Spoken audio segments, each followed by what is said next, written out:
Bine v-am găsit, dragilor din Zodia Fecioară, oriunde v-ați afla.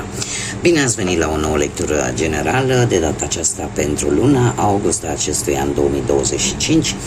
Așa că toți cei care aveți soarele, luna, Venus, ascendentul sau oricare alt aspect astral important pentru voi din harta voastră natală și care are legătură cu Zodia Fecioară, atunci această lectură este de asemenea și pentru voi.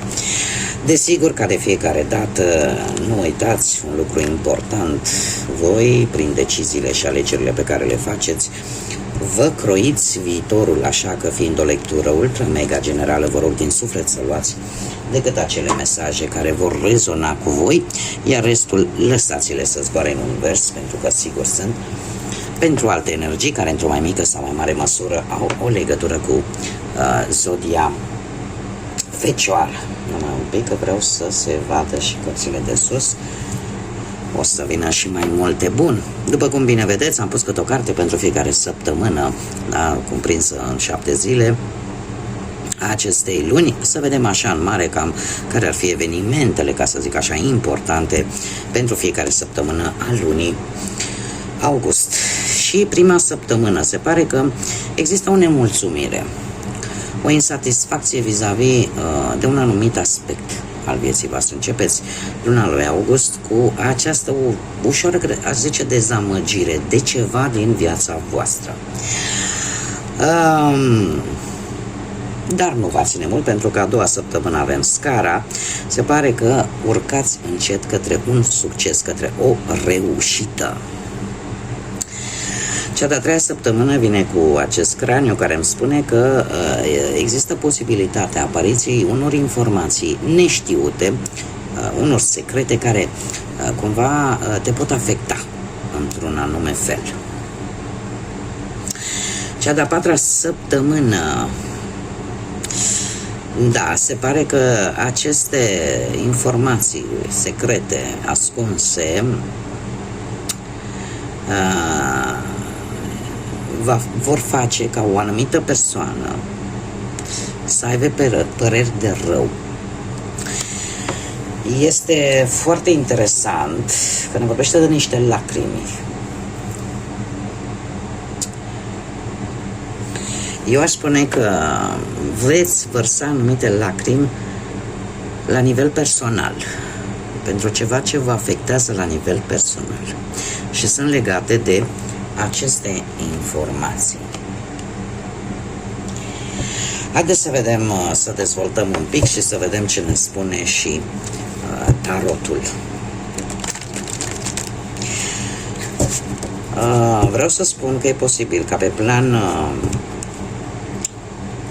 profesional, chiar financiar, lucrurile vor sta destul de bine. Unde veți fi voi un pic mai afectați, se pare pe planul ăsta sentimental, emoțional, relațional, că e cu familia, că e cu alte persoane. Aici cumva lucrurile vor sta un pic mai dur. Pe plan profesional, nu știu dacă zodiile de foc vă spun ceva, berbegleu, săgetător, să aibă o anumită importanță pentru voi. Cert este că tocmai ce ați trecut prin încheierea unei etape pe planul ăsta profesional, că ați încheiat o afacere sau ați terminat un contract, sau poate că ați renunțat la un job, nu știu, ceva aici s-a terminat deja. Dar s-a terminat în ideea că ori ai lăsat ceva în urmă și probabil că ai făcut o călătorie, posibil chiar în străinătate pentru muncă, sau pur și simplu în sfârșit, după o lungă perioadă de timp, începi să vezi anumite rezultate pozitive, poate în afacerea pe care ai început-o de ceva vreme. Cumva aici ceva se finalizează. O anumită etapă din viața voastră profesională se finalizează sau s-a finalizat deja. Prima jumătate a lunii august vine cu acest Acest rege de bâte, această energie de foc, cum am mai spus, berbegleu săgetător, care mie îmi spune că nimic nu te poate opri. Se pare că sunteți foarte bine canalizați pe ce vreți să faceți, pe viitorul vostru, pe un viitor pe termen lung și se pare că nu prea vă e frică de niciun fel de provocare care poate veni pe planul ăsta al muncii. E posibil să întâlniți pe cineva în care puteți avea încredere sau cineva care să vă poată ajuta să vă găsiți de muncă dacă sunteți în căutarea unui job. A doua jumătate a lunii august, cu acest 8 de cupe, veți lăsa sentimentalismele deoparte. De ce? Pentru că e posibil cumva să fiți un pic decepționați, pentru că ați avut anumite așteptări și e posibil ca așteptările voastre să nu concorde cu ceea ce găsiți în respectivul loc sau în respectiva situație. Și atunci ori veți încerca cumva să rezolvați sau pur și simplu să renunțați brusc și să căutați în altă parte. E ceva aici care, de asta zic că lăsați un pic sentimentalismele în urmă, în sensul că odată ce lucrurile voi vedeți că nu dă niciun rezultat și sunteți decepționați, deja privirea voastră e către schimbare. E posibil ca aici cineva totuși să vă dezamăgească, să aveți încredere în această persoană și totuși lucrurile să nu fie tocmai cum le-a prezentat această energie pe planul ăsta al muncii. Hai să vedem cu banii cum stați. Cu bănuții, nu știu dacă ați avut voi ceva de a face cu legea, cu vreun, nu știu, zodia balanță, dacă vă spune ceva, zodiile de apă, rac, pești sau scorpion, poate să vă spună legat de bani.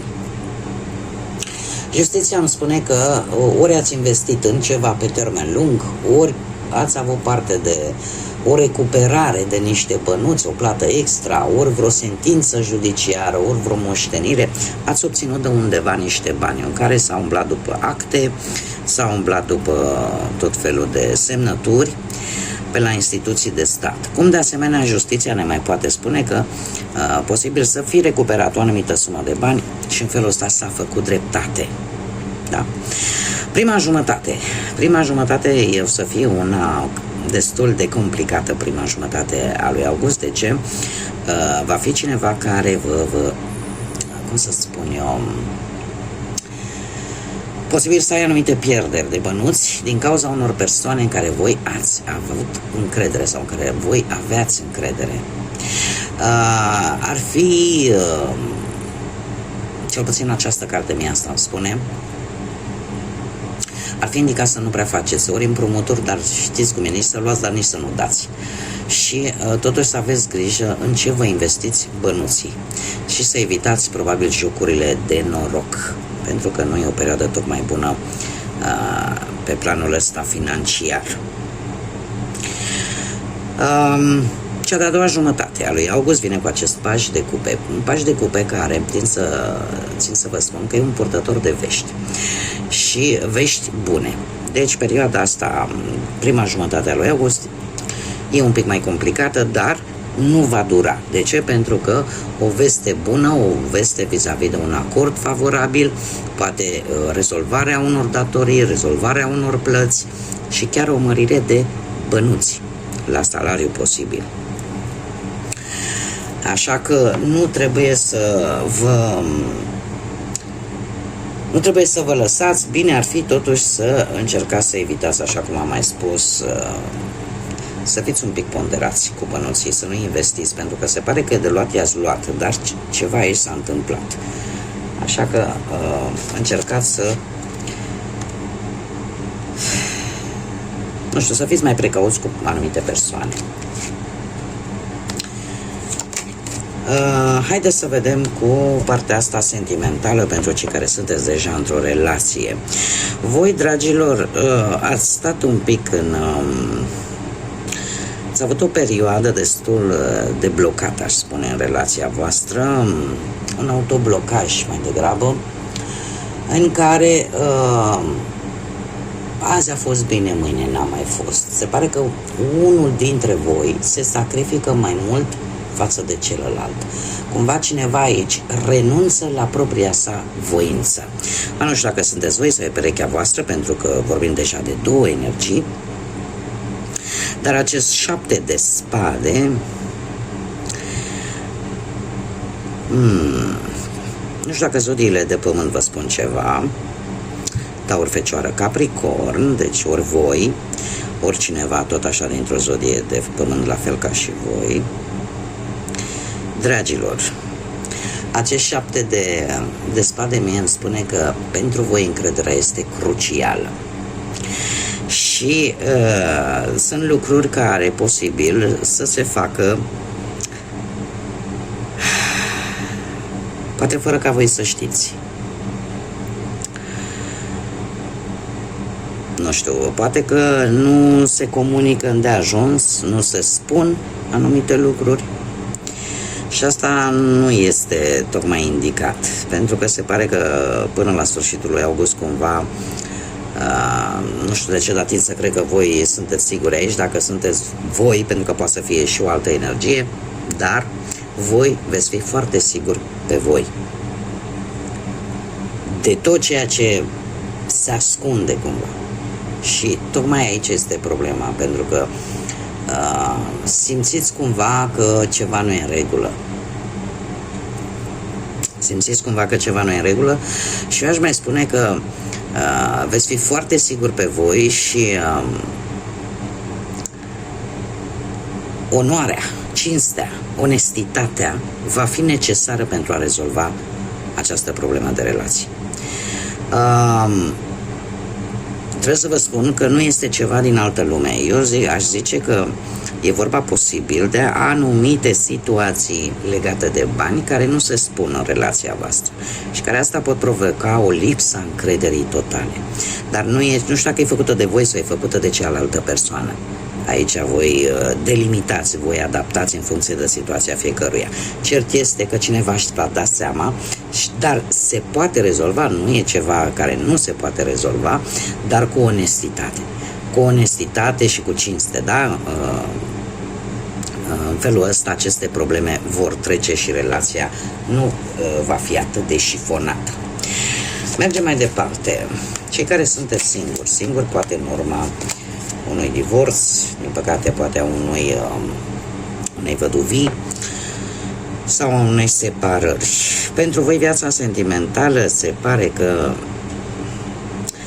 va avea o cotitură în luna lui august. Am aici o energie tânără sau un spirit tânăr, posibil cu legături în zodiile de aer, Gemeni, Balanță, Vărsător. Dragilor, voi ați traversat o perioadă, cum să spun eu, în care ați avut mari șanse să cunoașteți pe cineva destul de generos și asta prin intermediul unor cunoscuți sau prin, pur și simplu, prin intermediul unei situații mai mult sau mai puțin legate de bănuți, dar prin intermediul unor persoane comune. Da? Prima jumătate a lui august vine cu această energie. Această energie tânără. Ori este cineva mai tânăr decât voi, ori este cineva care are un spirit tânăr, care are așa ca un spirit ușor adolescentin, da? Care se comportă ca o energie tânără.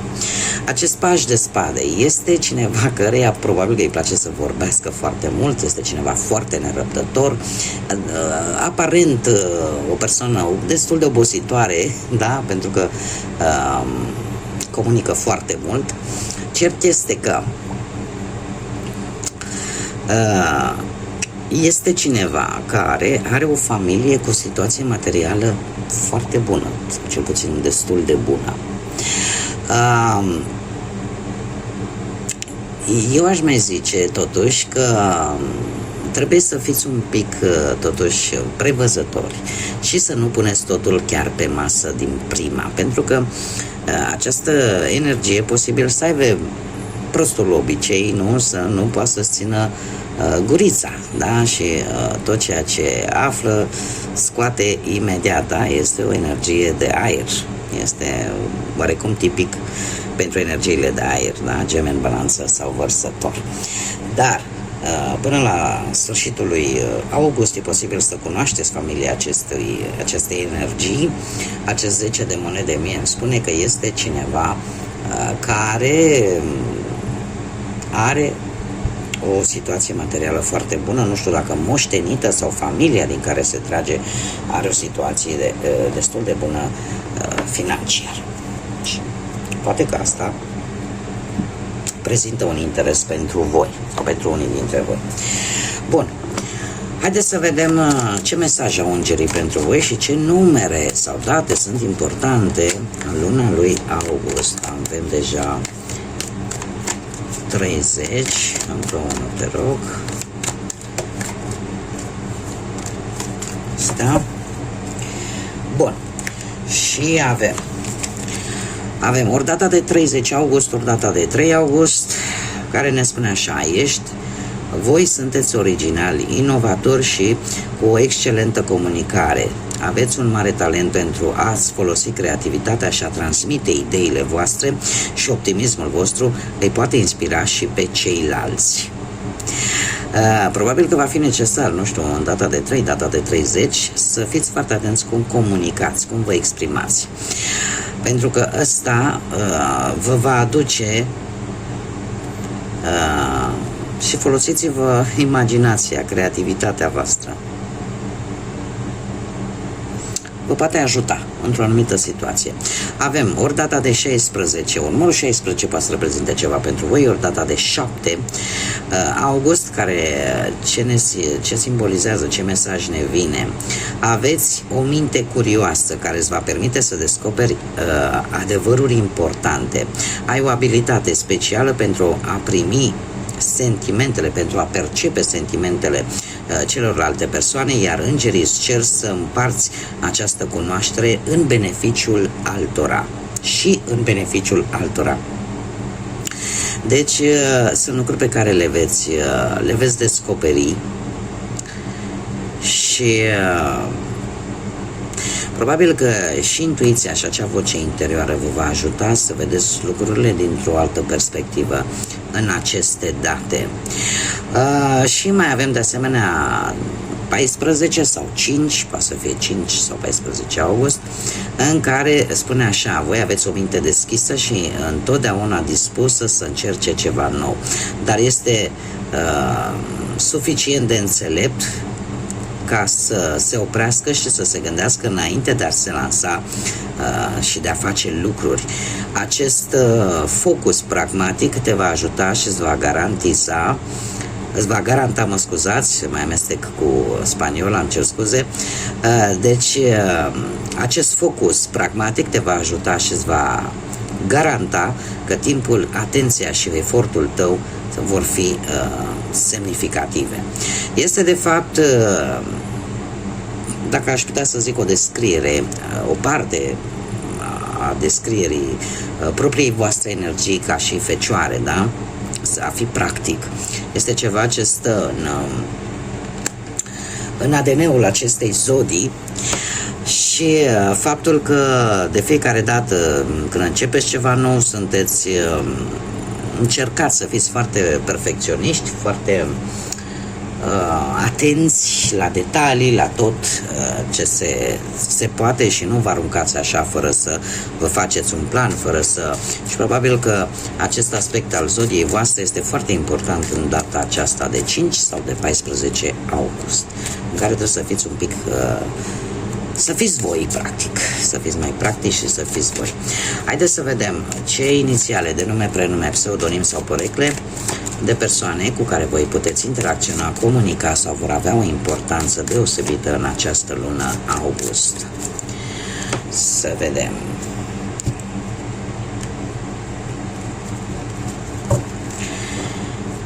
Și avem litera U, litera A, încă o dată litera U, litera G, litera O, litera I, litera M și litera T. Pot simboliza, cum am mai spus, inițiale de nume, prenume, pseudonim sau porecle, sau chiar de persoane importante, sau chiar poate inițialele voastre. Haideți să vedem și un mesaj important pentru voi, dragilor din Fecioară, în luna lui august. Ce mesaj, ce sfat. Și avem castelul de coral, care ce ne spune? Trăiește cu intenția și cu scopul de a alinia acțiunile cu cele mai profunde valori și dorințe. Este de fapt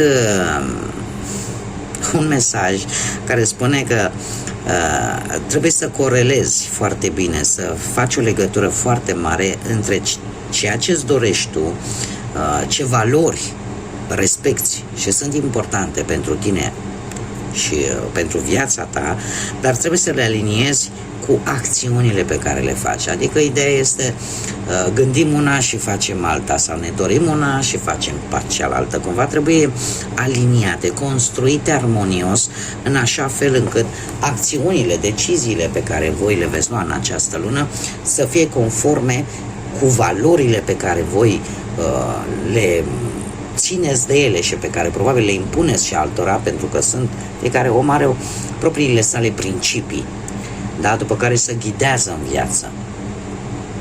Și cumva ele trebuie să concorde, trebuie să fie ca un tot unitar.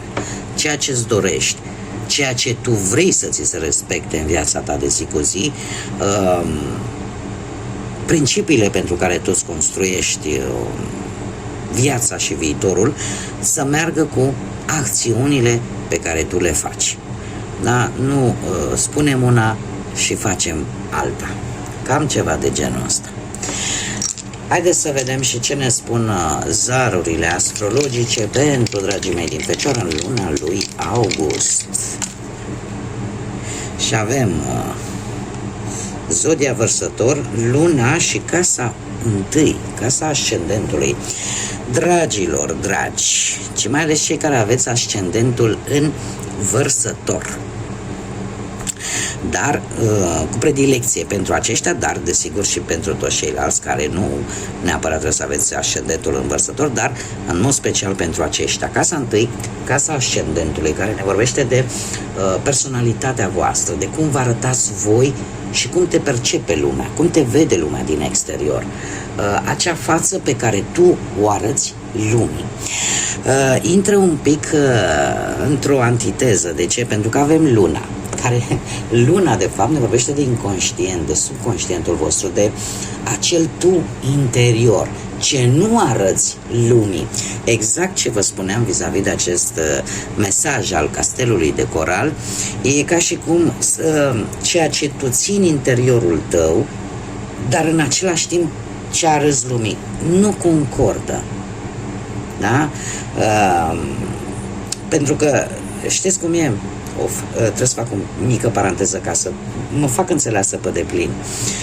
Putem să spunem, domne, soarele, zodia voastră, da, este Fecioară, dar în harta natală, în harta astrală a fiecăruia, influențe nu au decât soarele, unde se află soarele în momentul nașterii voastre. Se află și ascendentul, care are o influență destul de puternică, care în acest caz poate să fie în Vărsător sau în oricare altă zodie, care influențează zodia în sine. De ce? Pentru că ascendentul, așa cum am mai spus, este cum vă arătați voi lumii. Dar cum vă percepe lumea pe voi. Sunt sigură că ați auzit multe persoane ce, domne, eu sunt Fecioară, am mai cunoscut unul Fecioară, bă, dar nu seamănă cu mine deloc. Tocmai pentru că există aceste influențe. În afară de acest lucru, avem luna, nu? Unde e luna? Păi luna pot să o am, uite, de exemplu, pot să o am și în Vărsător. Ce arată luna? Luna arată, de fapt, cum ești tu în interiorul tău, ce nu arăți lumii. Ceea ce lumea nu știe. Ceea ce ții în sufletul tău acolo. da? Sentimentele tale interioare. Eu aș mai spune, pentru că luna mai are legătură și cu mama sau o persoană maternă, cu bunica, cu sora, nu știu, cineva pe parte maternă, cineva care de obicei a fost lângă tine atunci când ai avut frământări, în momente în care nu găseai răspunsuri, așa că e posibil ca în această lună august, dragilor, să existe o mică schimbare în ceea ce privește felul în care vă vor percepe ceilalți. Veți avea momente în care veți scoate la suprafață anumite trăiri, anumite sentimente care până acum poate că nu le-ați făcut. Faptul că avem zodia Vărsător, asta îmi spune că e ca o rebeliune a voastră și e un, cum să spun eu, e o atitudine care rupe un pic paradigma, felul în care s-au obișnuit ceilalți cu voi. Da? Pentru că Vărsătorul este rebelul și revoluționarul zodiacului, da? Este acea energie care îi place, își valorează foarte mult libertatea și, cum să spun eu, pot deveni destul de intransigenți atunci când e vorba de nedreptate, de a face ce trebuie. Da, tocmai de aceea li se spune și revoluționarii zodiacului.